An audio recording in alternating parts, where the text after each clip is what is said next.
It was a night of fear and fire. According to some of the news reports about the South African quake of 45 years ago. The clock in the tower of this church in the middle of Ceres stopped at 10:05 as the quake hit. Numerous homes and other property were destroyed. Hundreds of people were left homeless. And at least 11 people, all children, lost their lives in a nearby village in the devastating 6.3 magnitude earthquake. Some of the townsfolk say it looked like a war zone after the quake struck. Rockfalls caused mountains around the town to catch alight, and many people feared it was the end of the world. It was an ordeal they say they will never forget.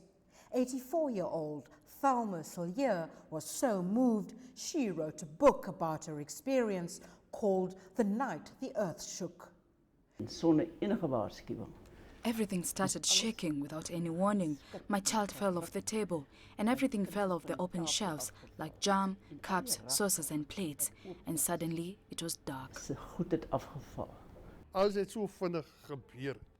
Everything happened so quickly. The first thing you think about is getting out of the house. The whole house shook, the dishes went flying, and you just want to get out. 78-year-old Frances Adams was heavily pregnant during the disaster. She lost her home and had to give birth in an army tent.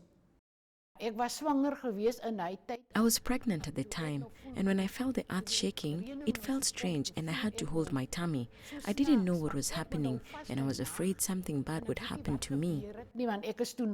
These earthquake survivors also recall a 5.7 magnitude aftershock 7 months after the September 1969 quake.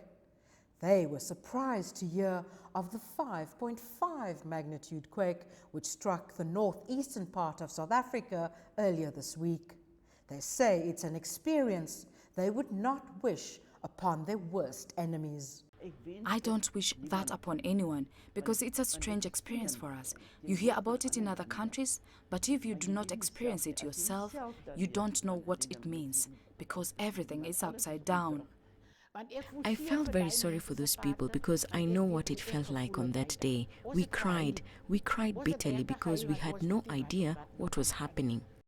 Renee Delcam, CCTV, Ceres in South Africa's Western Cape Province.